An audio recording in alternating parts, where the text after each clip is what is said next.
গত পর্বে আমরা দশম শ্রেণীর জীবনবিজ্ঞানের প্রথম অধ্যায় জীবজগতের নিয়ন্ত্রণ এবং সমন্বয়ের শেষ যে টপিকটি নিয়ে আলোচনা হচ্ছিল বিভিন্ন প্রকার প্রাণীর গমন, সেখানে মাছের এবং পাখির গমন সম্বন্ধে জেনেছিলাম, যার লিঙ্কটি নিচের ডেসক্রিপশন বক্সে দেওয়া আছে।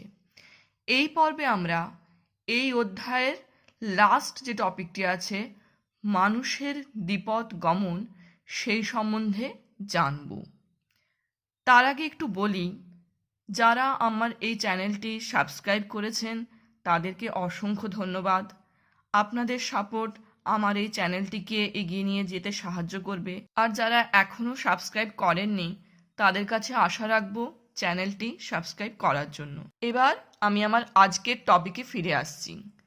আজকের টপিকটি হলো মানুষের দ্বিপদ গমন। এটি একটি খুব ইন্টারেস্টিং টপিক। আগে আমরা জানব দ্বিপদ গমন কাকে বলে। দ্বিপদ কথাটির মধ্যেই আছে দুটি পদ, অর্থাৎ দুটি পা। মানুষের দুটি পায়ের সাহায্যে গমন পদ্ধতিকে বলা হয় দ্বিপদ গমন। মানুষের বিজ্ঞানসম্মত নাম হলো হোমো সেপিয়েন্স সেপিয়েন্স। এটি আমাদের অনেকেরই জানা। এই দ্বিপদ গমনে মানুষকে কোন কোন অঙ্গ সহায়তা করে সেই অঙ্গগুলির নাম এবার আমরা জানব। গমনাঙ্গগুলি হল: 1 নম্বর, প্রধানত দুটি পায়ের সঙ্গে হাত। 2 নম্বর, অস্থি বা হাড়। 3 নম্বর, অস্থি সন্ধি। 4 নম্বর, অস্থি সংলগ্ন পেশি। এখানে আমি যদিও 3টি পেশির নাম উল্লেখ করেছি, কারণ এই 3টি পেশি পার্টিকুলার দ্বিপদ গমনে সাহায্য করে।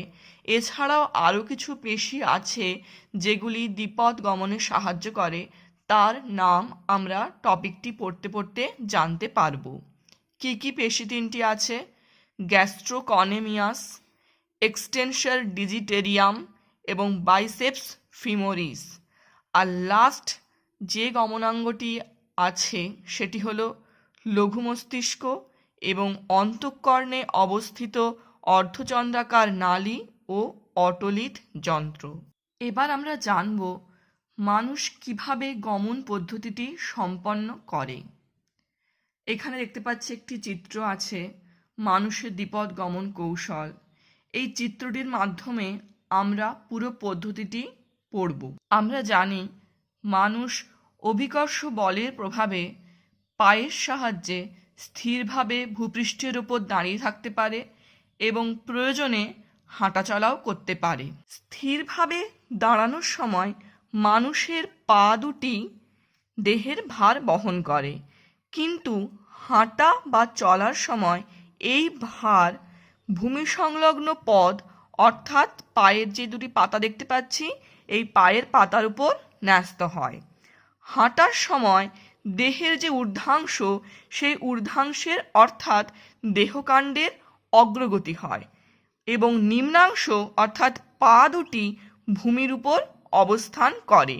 এটা যখন আমরা হাঁটতে শুরু করব তার আগের অবস্থা যেটা হয় সেইটা বললাম। এবার কি হয় না, এবার দেহের ঊর্ধ্বাংশের অগ্রগতিতে, তাহলে দেহের ঊর্ধ্বাংশটা আগে এগোচ্ছে, তখনও কিন্তু পা দুটো মাটির ওপর ন্যস্ত আছে। যখন এই দেহের ঊর্ধ্বাংশে অগ্রগতি হবে তখন দেহের ভারকেন্দ্রের পরিবর্তন ঘটবে। ভারকেন্দ্রের পরিবর্তন মানে কি না, এই যে পায়ের পাতা দুটি ভূপৃষ্ঠের উপর যে স্পর্শ করেছিল অভিকর্ষ বলের প্রভাবে, তাহলে যখন আমরা হাঁটব তখন নিশ্চয়ই আমাদেরকে এই অভিকর্ষ বলকে কাটিয়ে সামনের দিকে এগিয়ে যেতে হবে। তার ফলে কি হয়, যখন আমরা হাঁটার জন্য প্রস্তুতি নিই তখন আগে দেহের অগ্রভাগটা সামনের দিকে এগিয়ে যায়, কিন্তু পা দুটি তখনও অভিকর্ষ বলের প্রভাবে ভূপৃষ্ঠের ওপরই থাকে। যখন পা দুটি সামনের দিকে অগ্রসর হওয়ার জন্য প্রস্তুতি নেয় তখন কি হয় না, তখন দেহের ঊর্ধ্বাংশের অগ্রগতির সঙ্গে সঙ্গে দেহের ভারকেন্দ্রেরও পরিবর্তন ঘটে, যেটা হচ্ছে সেন্টার অফ গ্র্যাভিটি। যেটা কার সঙ্গে যুক্ত না, এই পায়ের পাতা বা পায়ের সঙ্গে ভূমির যে যোগসূত্রটা, সেই যোগসূত্রটা অর্থাৎ সেন্টার অফ গ্র্যাভিটির পরিবর্তন ঘটে। ফলে দেহকাণ্ড সামনের দিকে পতনের সম্মুখীন হয়। এই পতনটাকে রোধ করার জন্যই, যাতে না দেহকাণ্ডটা সামনের দিকে পতন হয়, অর্থাৎ যাতে না আমরা সামনের দিকে পড়ে যাই, সেই পতন রোধ করার জন্য সর্বপ্রথম বাঁ পা সামনের দিকে প্রসারিত হয়। বাঁ পায়ের অগ্রগতির সময় প্রথমে হাঁটুতে অবস্থিত গ্যাস্ট্রোকনেমিয়াস নামক কাপ পেশির সংকোচন হয়, যার ফলে গোড়ালির অস্থিতে চাপ পড়ে এবং গোড়ালি মাটি থেকে উপরে উঠে আসে। পরক্ষণে এক্সটেনসর ডিজিটোরিয়াম পেশির সংকোচনে পায়ের সম্মুখভাগ উত্তোলিত হয়। এরপর আরেকটি পেশির সংকোচন হয়, সেটি হলো বাইসেপস ফিমোরিস। এই বাইসেপস ফিমোরিস পেশির সংকোচনে পাটি পুরোপুরি ওপরের দিকে উত্তোলিত হয়ে সামনের দিকে অগ্রসর হবে। তাহলে আমরা জানলাম কিভাবে বাম পাটি সম্পূর্ণভাবে মাটি থেকে উত্তোলিত হলো।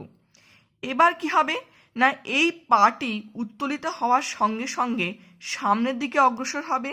যখন বাম পাটি সম্পূর্ণভাবে উত্তোলিত হয়ে সামনের দিকে অগ্রসর হয়, তখন যে যে পেশিগুলির সংকোচন হয়েছিল, অর্থাৎ গ্যাস্ট্রোকনেমিয়াস, এক্সটেনসর ডিজিটোরিয়াম এবং বাইসেপস ফিমোরিস, এই তিনটি পেশি প্রসারিত হবে।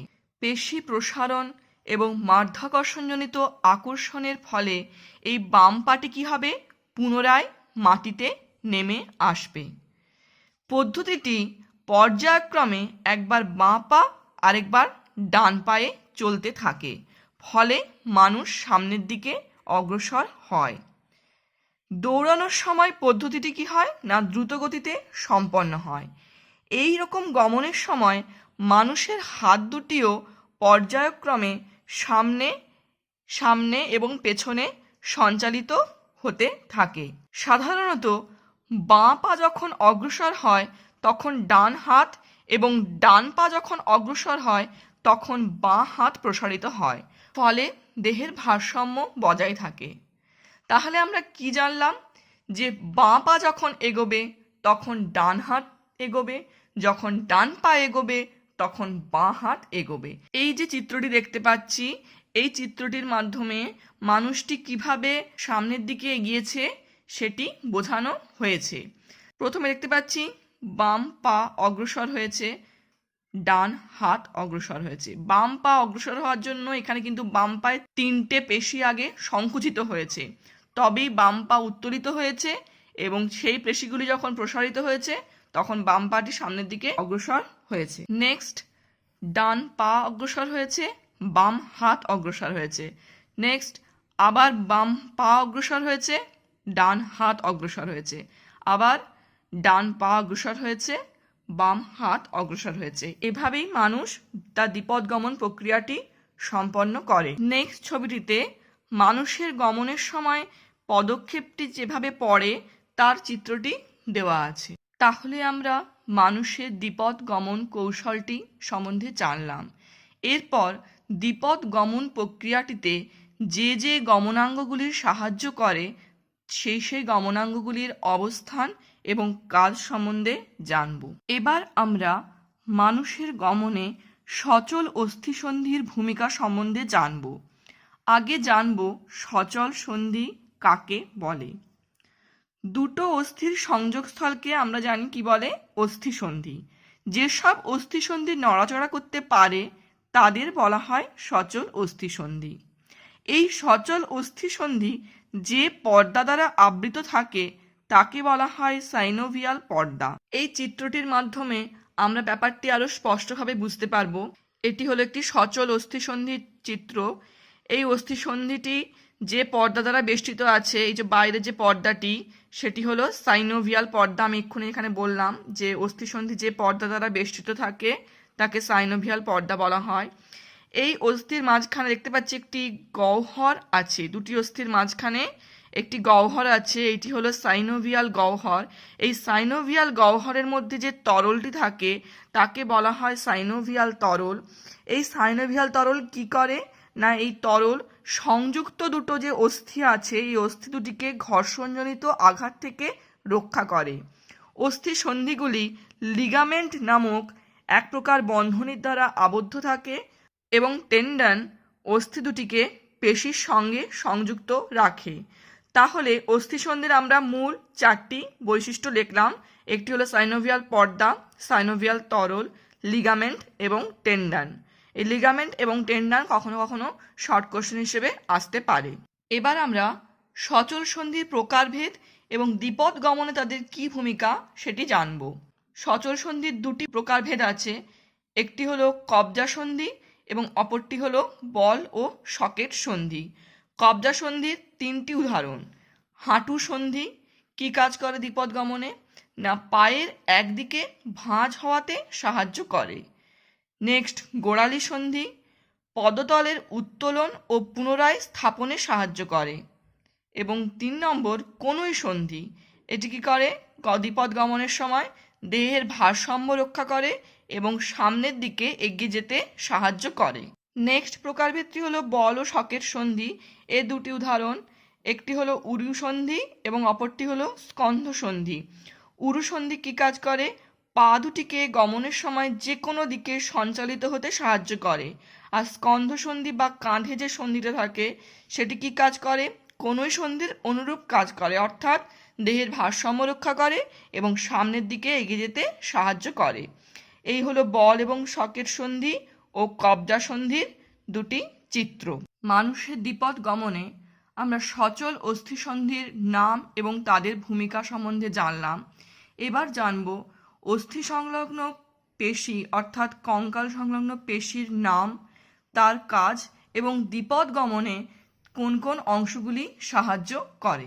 1 নম্বর ফ্লেক্সার পেশি। এর কাজ কি বা সংজ্ঞাটি কি?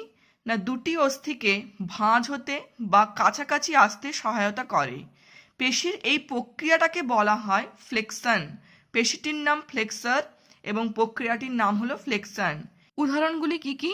হাতের বাইসেপস পেশি এবং হাঁটুর গ্যাস্ট্রোকনেমিয়াস পেশি।